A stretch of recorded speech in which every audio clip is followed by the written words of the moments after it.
We are Pro Cannabis Media. Welcome back to Weed Talk News, Pro Cannabis Media's weekly roundup of cannabis news from coast to coast.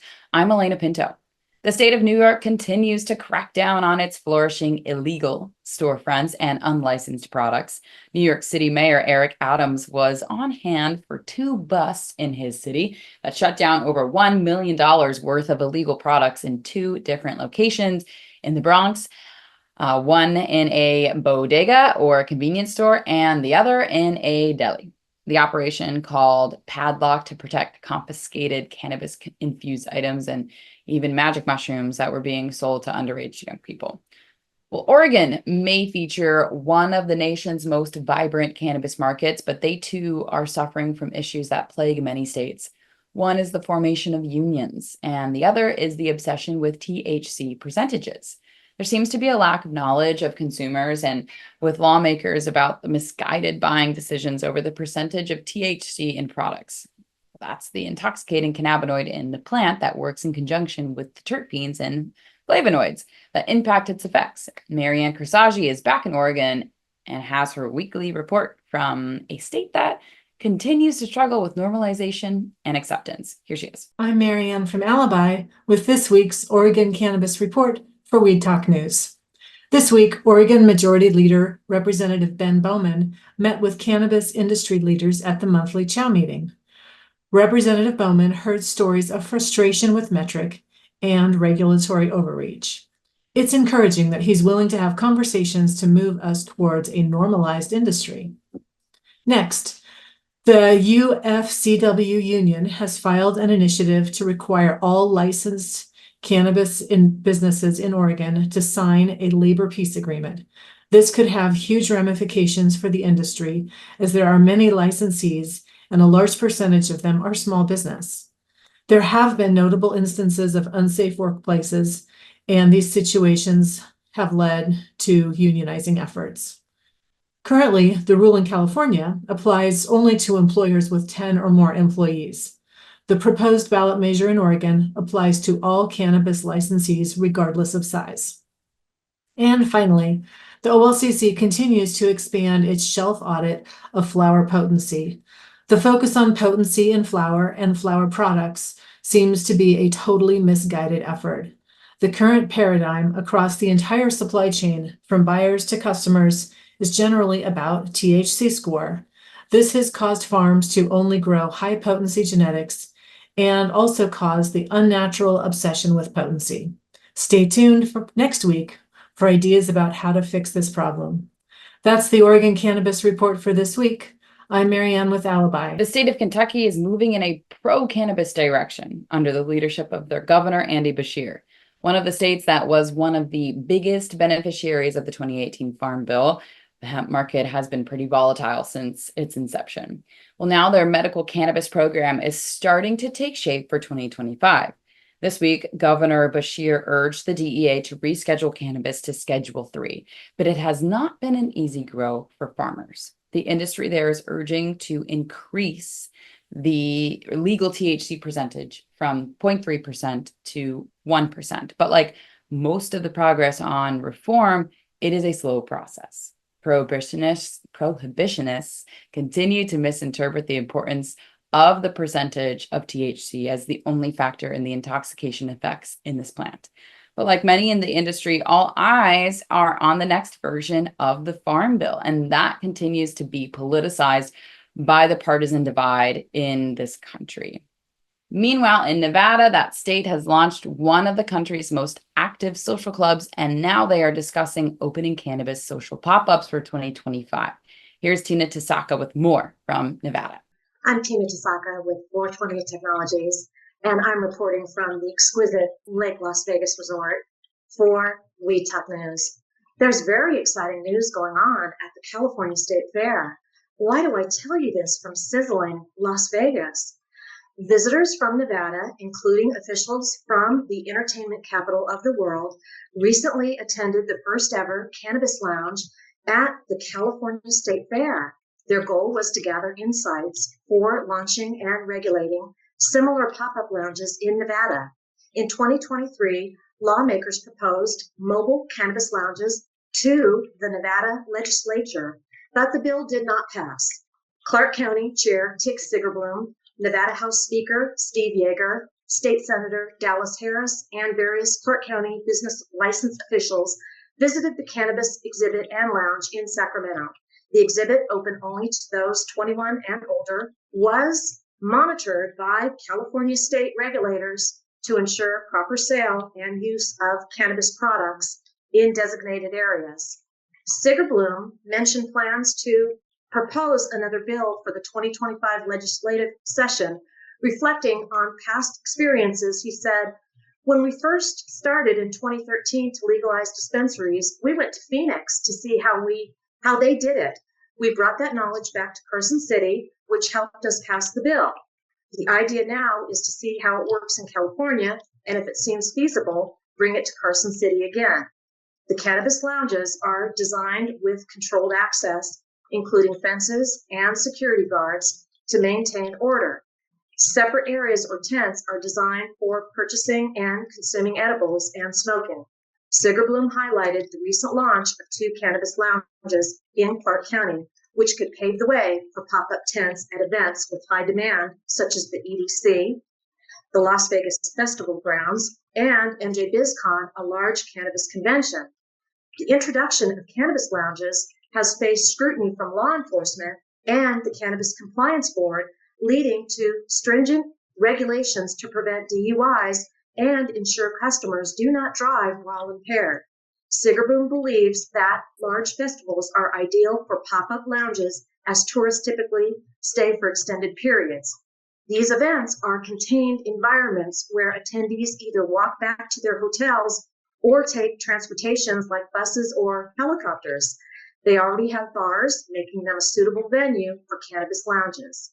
Sigerbloom explained, well, we certainly will benefit greatly with the pop-ups in many situations and events. That's it for the 702, reporting from beautiful Lake Las Vegas. I'm Tina Tasaka with 420 Technologies and Weed Talk News.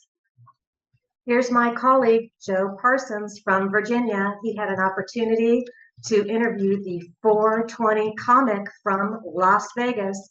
Take it away, Joe. Thank you, Tina. I hope you're staying cool out there in the 702. I'm Joe Parsons with the Virginia Cannabis Connection, and this is the Virginia Cannabis Report on Pro Cannabis Media's Weed Talk News. You know, with all the doom and gloom going on lately, I thought for this week it'd be a little fun to reach out to Jeffrey Peterson from Las Vegas, Nevada. He's also known as the 420 Comic. Now, Jeffrey has earned this title because not only is he an amazing comic that has performed along the likes of Chris Rock, Joe Rogan, and even Tommy Chong, he's a notable comic book illustrator that has written for DC, Marvel, and many others. Also a notable cartoon animator for Warner Brothers. He's been running his own comic book company called Cali Chronics Comics, and over the last year, he's even had a residency at the world's largest cannabis dispensary, Las Vegas' own Planet 13. So when you think of Las Vegas, you tend to think of Wayne Newton and Jeffrey Peterson, the 420 Comic. One thing that I really found fascinating is Planet 13, which is literally the world's largest cannabis shop. Tell us about your time there. Oh, it was fun. I had a great time. I had a residency, first comedian to have a residency at a dispensary in Vegas, much less the world's largest dispensary. And we did that in February and March. I had that for 2 months, and that's a pretty good time for a residency in Vegas. They had my billboards up there and stuff. And the neat thing about that is that every time I get a billboard that has anything to do with cannabis, it's a step forward for everybody. So, and that was important. And so I had some great comedians in there: Stoner Rob, John DeResta, Smiley Joe Wiley. We just had some great times. That was something that I consider to be groundbreaking. Now what I'm doing is very fun. I'm the host of Shakedown Vegas. I host the Dead and Company pre-party and after party at the Tuscany Casino in Las Vegas. So that's been a lot of fun. Fantastic. I get to wear shorts on stage, so it's Hey, fun. right. Win-win, right? Especially because it's been pretty hot out there, right? It's been like 120, right? It's been crazy. Yeah, we just got 150, whatever. Oh, wow. We don't know.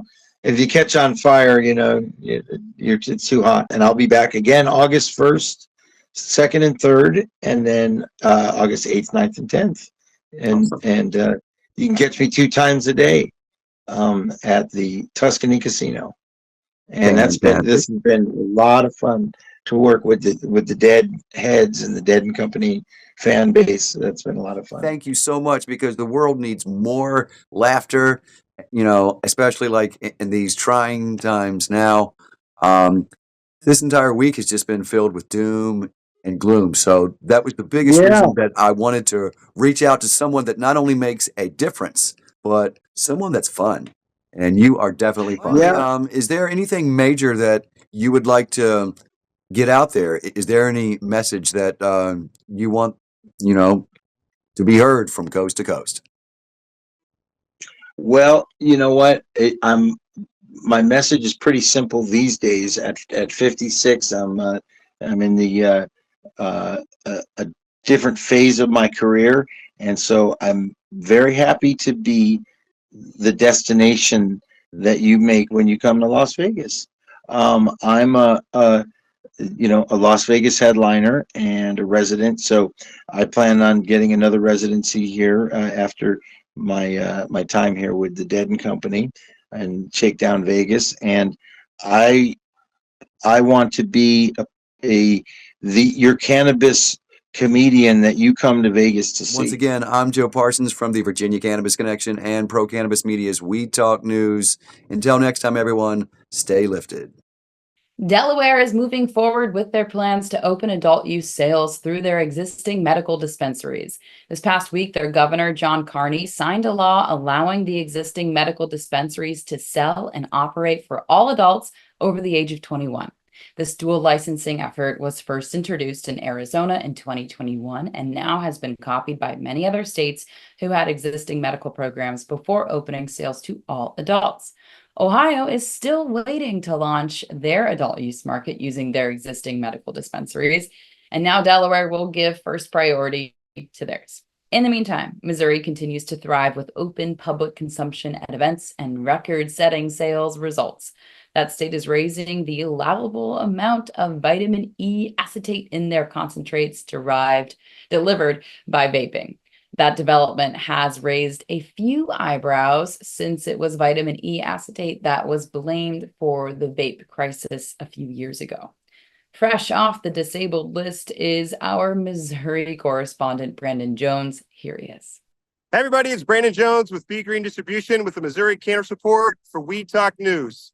And yes, I'm outside the Kansas City Current Stadium, the beautiful soccer stadium here built for the women here in Kansas City, the first fully sustainable stadium here built in Missouri, and the largest soccer stadium for women in the world. Had a tournament here last night, first round. Current we're playing, so it's a great place to come out. Beautiful stadium, right by the Riverwalk. And just right down the street, they're actually having an art garden festival where they're allowing vendors. And yes, there is cannabis and THCA sales going on just about 100 yards down the block. But we do need to talk about the fun, not so fun story that just came out about the acetone and vitamin E released that are allowing 25 times more into licensed facilities products. Why do these vapes get 25% more vitamin E acetone? I don't understand. It's not organic. It's not good for you. It doesn't do anything positive for our body. So why is DHSS allowing for these facilities to have 25 times more than they did just in February? I don't understand. Cannabis is medicine to me. That's what it should be for everyone, and we should make it as clean as possible. So get out to Kansas City, get out to Missouri, take in this beautiful weather, these beautiful events, and yes, come see a game at the Current. I'm Brandon Jones with B Green Distribution with the Missouri Cannabis Report for Weed Talk News. Everybody stay medicated and educated. Now let's check in on the publicly traded stocks in cannabis with our own day trader, Doug Miller, who is high on Wall Street. I'm Doug Miller from High on Wall Street with this week's cannabis stock report for Weed Talk News. Several European cannabis startups are considering listing on the New York Stock Exchange as federal authorities propose to declassify marijuana. Europe still has relatively strict rules regarding which CBD products are legal. Federal law still prohibits major U.S. cannabis companies such as Trulieve, Curaleaf, Verano, and Cresco Labs from listing on the U.S. exchanges, such as the New York Stock Exchange. Many of these companies choose to trade on Canadian Securities Exchange. How do companies not based in the U.S. trade on the New York Stock Exchange and not the U.S. cannabis companies? Well, it comes down to the fact that it's still federally illegal in the US, so the US companies have to list on Canadian exchanges. Canadian companies can list on the New York Stock Exchange because cannabis is federally legal in Canada, so they allow these companies to list on the US exchanges. And that's this week's Cannabis Stock Report. Reporting for Weed Talk News, I'm Doug Miller. That'll do it for the B block for this week, but we still have a few more stories to share in the C block, including the one about how cannabis can improve your sex life and why it has helped to cut down on domestic violence. As Weed Talk News continues after this.